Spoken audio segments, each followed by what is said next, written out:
ففروا إلى الله إني لكم منه نذير مبين. Tafsir surah Al-Fajr. Untuk menjelaskan surah Al-Fajr teman-teman, saya akan susunkan beberapa amal yang sangat ditekankan di 10 awal Zulhijjah. Puncak daripada amal ibadah di sini adalah ibadah haji. Karena ibadah haji dikerjakan dari tanggal 8 Zulhijjah sampai 13 Zulhijjah. 6 hari ini adalah 6 hari ibadah haji. Dari 6 hari ini ada 2 hari hukumnya sunnah, ada 4 hari hukumnya wajib. Yang sunnah hari pertama tanggal 8 Zulhijjah dan hari terakhir tanggal 13 hari terakhir hari tasyrik. Ini sunnah. Tanggal 8 dikenal dengan hari tarwiyah. Makna tarwiyah dalam bahasa Arab adalah orang membawa air lalu menyiramnya di padang pasir sehingga padang pasir itu dari panas menjadi dingin. Itu bahasa Arabnya tarwiyah. Dinamakan tarwiyah karena di lokasi Mina pada saat jemaah haji masuk tanggal 8 Zulhijjah, di zaman dulu itu kering sekali. Bahkan sampai sekarang masih terlihat padang pasir dan juga panas. Maka dinamakan dengan tarwiyah. Jemaah haji disunnahkan masuk hari tarwiyah ke Mina. Kemudian mereka memakai baju ihramnya, sholat duhur asar jamak qasar takdim. Kemudian mereka duduk berzikir, beribadah, mendengarkan ceramah sampai maghrib dan isya. Mereka juga menjamak maghrib sama isya, ditakdim isya di waktu maghrib, kemudian di qasar waktu atau sholat isyanya saja jadi 2 rakaat. Menginap sampai besok pagi, tanggal 9 Zulhijjah, ini dikenal dengan hari Arafah. Jemaah haji pergi ke Arafah, kemudian mereka ibadah di situ dari waktu duha, duhur asar mereka jamak qasar takdim, kemudian mereka tiba sampai maghrib. Solat maghribnya sunnahnya ditakhir, diterlambatkan di daerah Muzdalifah. Setelah itu besok pagi tanggal 10 di Muzdalifah sunnahnya mereka menginap. Hari raya Idul Adha tanggal 10 Zulhijjah. Di situ mereka melakukan salah satu dari 3 kegiatan. Kalau sudah dilakukan, jemaah haji boleh bertahallul mencukur rambutnya. Yang pertama mereka berkurban. Yang kedua mereka jumrah aqabah atau melontar. Dan yang ketiga adalah mereka tawaf ifadah, tawaf wajibnya haji. Kalau sudah selesai mereka sudah boleh cukur rambut dan ganti baju ihram menjadi baju biasa. Setelah itu mulai tanggal 10 dikenal dengan hari Adha, hari Nahar ya. Itu kemudian mereka nginap di Mina sampai tanggal 12. Kalau mau nafar awal, yang pertama meninggalkan dulu ya, bisa keluar dari Mina setelah itu menyelesaikan haji, atau kalau yang mau nafar thani tetap tinggal sampai tanggal 13-nya. Di sini mereka jumrah kecil, sedang, besar, atau jumrah sugra, wusta dan kubra. Setelah itu baru selesai hajinya.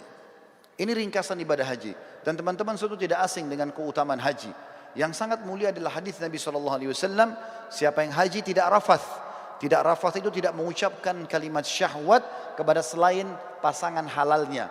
Cinta, rindu, sayang kepada selain pasangan istri atau selain suami. Siapa yang haji tidak rafath, tidak fusuk, berbuat kejahatan. Masuk dalam fusuk juga adalah memeluk, salaman, ciuman dengan selain mahramnya. Kemudian tidak jidal, berdebat-debat dan bertengkar di musim haji, maka dia akan pulang seperti baru dilahirkan oleh ibunya. Juga sabda Nabi SAW dalam hadis Bukhari Muslim, dua-duanya hadis sahih. Yang tadi juga yang sebelumnya hadis Bukhari Muslim, kata Nabi SAW, umrah ke umrah pengampunan dosa di antara keduanya, dan haji mabrur yang mengikuti syarat dan rukunnya tidak ada balasan kecuali surga. Ini puncak ibadah. Ibadah yang kedua, saudaraku seiman, adalah bagaimana seseorang berpuasa selama 9 hari dan sholat malam selama 9 malam itu. Kok bisa? Dari mana dalilnya? Surah Al-Fajr tadi. Allah berfirman, saya ulangi kembali ayatnya, A'udzubillahi minasyaitonirrajim wal fajr. Demi waktu subuh. Saya tafsirkan sekarang. Waw ini teman-teman dikenal dengan waw kasam dalam Al-Quran atau dalam bahasa Arab. Seperti kalau kita mengatakan wallahi, demi Allah. Allah kalau bersumpah dalam Al-Quran dengan menggunakan waw ini, berarti yang datang setelahnya informasi penting yang harus diperhatikan. Mirip dengan firman Allah yang lain, wal asr, demi waktu. Maka di sini juga Allah mengatakan wal fajr. Fajr teman-teman, kalau tidak pakai alif lam dalam bahasa Arab, maka terjemahannya waktu subuh. Tetapi dalam bahasa Arab ada lagi sebuah retorika yang, atau dalam grammar bahasa Arab namanya alif lam mu'arraf. Alif lam memperkenalkan sesuatu. Misal begini, kalau saya sedang janjian dengan seseorang di masjid ini misalnya, saya mengatakan, ayo kita janjian ketemu di masjid Az-Zikra. Contoh, kalau saya dengan teman saya tidak mau lagi menyebut nama masjid Az-Zikranya, saya cukup mengatakan, ayo kita ketemu di Al-Masjid. Alif lam ini dalam bahasa Arab sudah menutupi nama tempat yang sedang jadi target. Contoh yang lain, orang Arab kalau mengatakan rajulun, seorang laki-laki, belum jelas siapa dia, maka mesti dijelaskan nama dia siapa baru bisa lengkap dalam retorika bahasa Arab. Tapi kalau saya sama teman saya sudah tahu siapa yang kami maksudkan laki-laki siapa, cukup kami mengatakan, ayo kita ketemu dengan ar-rajul. Ar-rajul pakai alif lam. Allah di sini teman-teman menggunakan alif lam ini, wa al-fajr. Kalau Allah bilang wa fajr, demi subuh, maka subuhnya terbuka sepanjang tahun. Tapi ternyata ada yang Allah inginkan di sini. Wa al-fajr, berarti demi subuh tertentu yang Allah inginkan, kejarlah itu.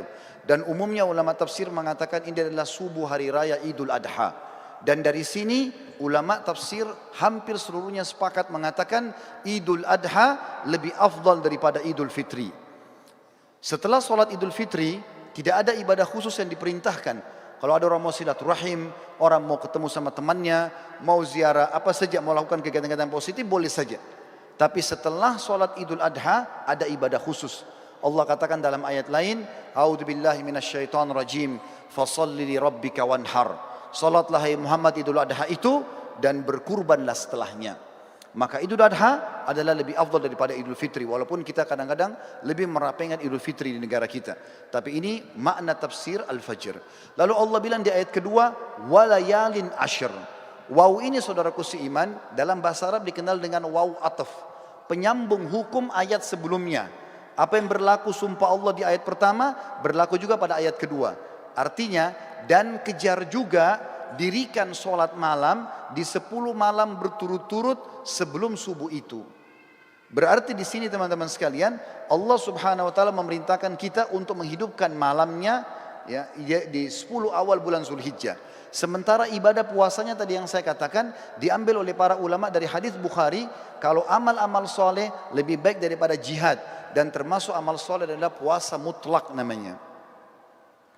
Kemudian Allah tekankan masalah haji di ayat ketiga, wasyaf'i wal watar, dan fokuslah ibadah di tanggal 8 dan tanggal 9. Maksudnya 8 hari tarwiyah tadi dan 9 hari Arafah. Saudaraku seiman, di sini berpuasa dan juga sholat malam dianjurkan karena ada surah Al-Fajr tadi. Ibadah yang selanjutnya yang sangat ditekankan adalah berkurban. Dan ini diikutkan dengan sholat Idul Adha sebelumnya. Sesuai dengan firman Allah SWT, fasalli li rabbika wanhar. Sholatlah hai Muhammad Idul Adha dan berkurbanlah setelahnya. Lalu setelah itu masuklah ibadah-ibadah umumnya yang diperintahkan di dalam agama kita yang kita bisa kerjakan. Tapi yang kita ingin simpulkan teman-teman sekalian, setiap amal yang kita kerjakan dari awal Zulhijjah sampai akhir atau sampai 10 Zulhijjah itu akan mengalahkan pahala jihad. Oleh karena itu jangan disia-siakan. Perbanyaklah amal soleh, dirikan sholat malamnya, puasalah siang harinya. Lalu persiapkanlah hewan-hewan kurban yang terbaik akan kita kurbankan nantinya. Para sahabat ridwanullahi alaihim, mereka berkurban dengan cara membeli domba-domba mereka 6 bulan sebelum Idul Adha. Lalu mereka sengaja menggemukkan kurban tersebut, lalu kemudian mereka menyembelihnya di Idul Adha karena diberikan untuk Allah Subhanahu wa taala. Berhubungan juga dengan masalah ini, sebelum saya menutup khutbah ini, perlu ditekankan tentang masalah Idul Adha. Selain sholat yang sudah masyhur 2 rakaat yang kita kerjakan dengan khutbahnya, tapi kurbannya yang perlu digarisbawahi.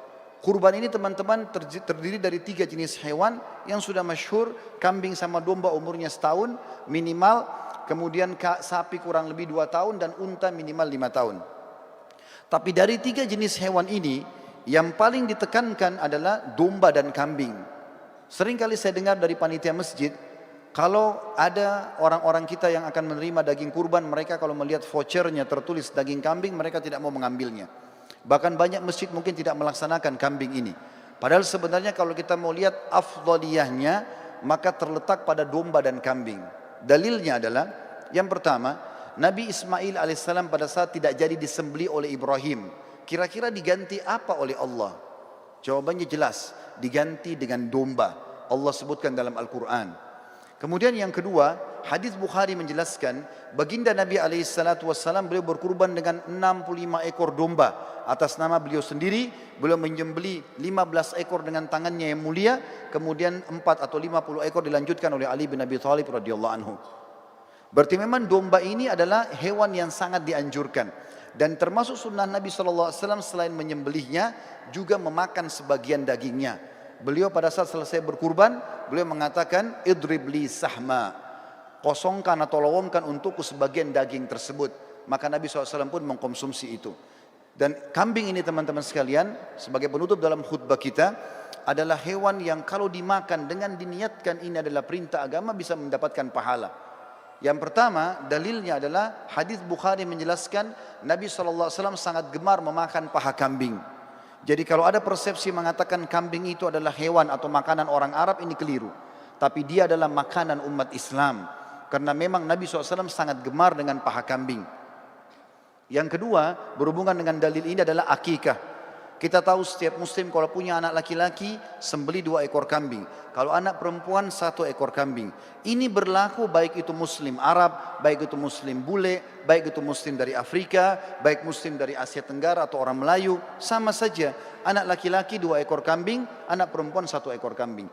Dan sunnahnya dalam hadis Bukhari Muslim juga dijelaskan, waktu Hasan dan Husain radhiyallahu anhum lahir, baginda Nabi SAW memerintahkan agar Ali bin Abi Thalib radhiyallahu anhu menyembelih domba untuk Hasan, kemudian berkata, hai Ali, bagikanlah dagingnya kepada kaum muslimin, tetangga-tetanggamu, dan ambillah sebagian untuk dimakan.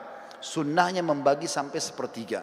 Berarti di sini teman-teman, kambing itu domba dianjurkan untuk dimakan, karena dalam akikah tidak bisa diganti dengan hewan lain.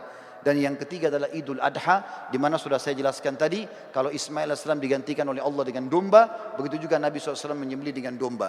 Tentu menyembelih sapi boleh, menyembelih unta boleh, tapi kalau kita mencari afdaliyahnya, maka kita akan melihat dalil-dalil ini menunjuk atau mengerucut kepada kambing.